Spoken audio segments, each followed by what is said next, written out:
Okay. So this video is gonna be, I have papers. This video is gonna be a little bit more personal, a little more touchy subject. I'll be opening up to you guys a bit more. If I'm talking about my suicide story, well, I never had a official suicide attempt. I never had a suicide attempt per se, but I figured I'd talk about it with you guys. So, a lot of people have dealt with depression and negative thoughts, but at what point do those thoughts go too far? And at what point do they require more attention, become too severe and dangerous? At what point? I was about 14 or 15 when my depression began.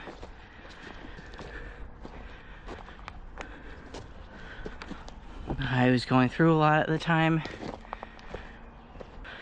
figuring out who I was, and I was coming out as trans at that time as well.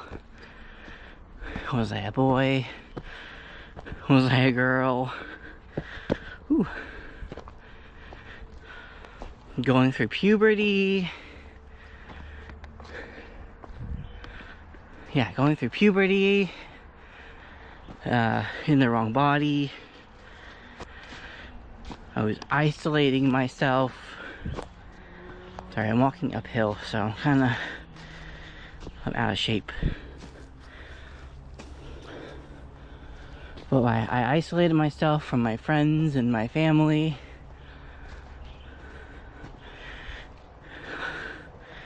I was stuck in my head. I became the loner at school. I don't even know where I'm going.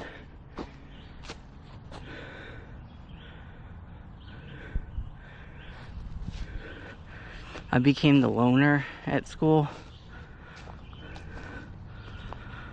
Sat by myself at lunch. The art that I started making had become very dark and disturbing, and I also had started to self-harm, and that was kind of the turning point to where they're like, oh, we need to get this kid some help.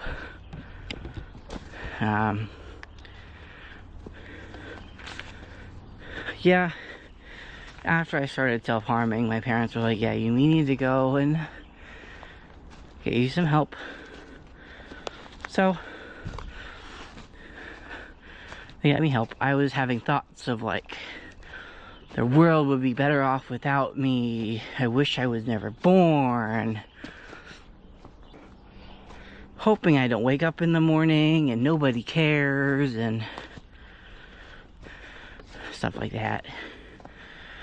I had a plan, and for the sake of the video and for whoever's watching, I will not disclose that plan because it can be triggering and I don't want to give anybody ideas. Age 14, I was admitted to my first psychiatric hospital. Switching arms. But yeah, age 15 or 14, admitted to my first psych hospital. I'm going uphill. I keep going. My first admission, I was scared. Thought I was crazy. Didn't belong here. But soon I realized that I wasn't the only one going through it. I wasn't the only one going through having those thoughts and going through depression, and I wasn't the only one that was crazy. Alright. Which way? That way. Okay. But yeah, I wasn't the only one going through this stage in our lifetime, and I'm not crazy.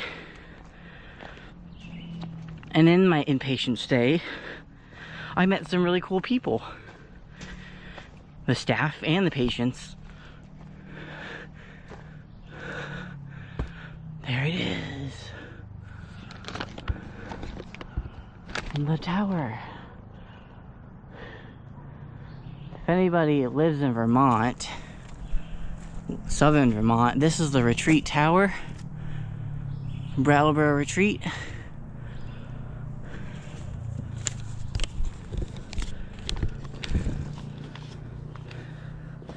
I'll finish my story time. But yeah, I met some really cool people.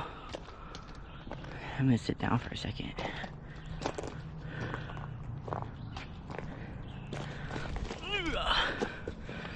But yeah, I met some really cool people in my inpatient stays. In the inpatient, I've been in many inpatient stays, not just for depression and suicidal stuff. I have another diagnosis, but not going to disclose that at this moment.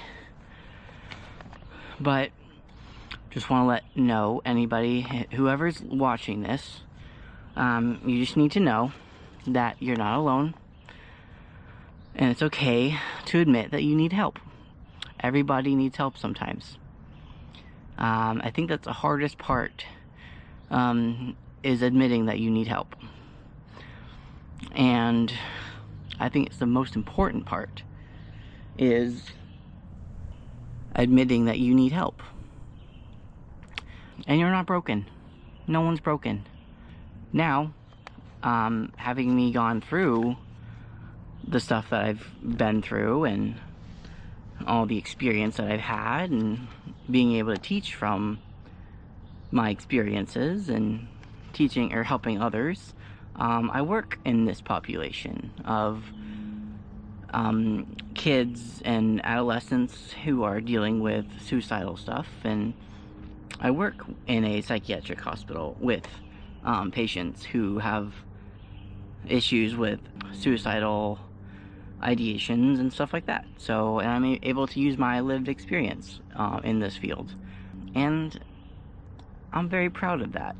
So I think the most important thing out of my whole experience of having suicidal thoughts and ideations and plans, and my whole experience with this whole thing, is you're not broken, and it's okay to ask for help.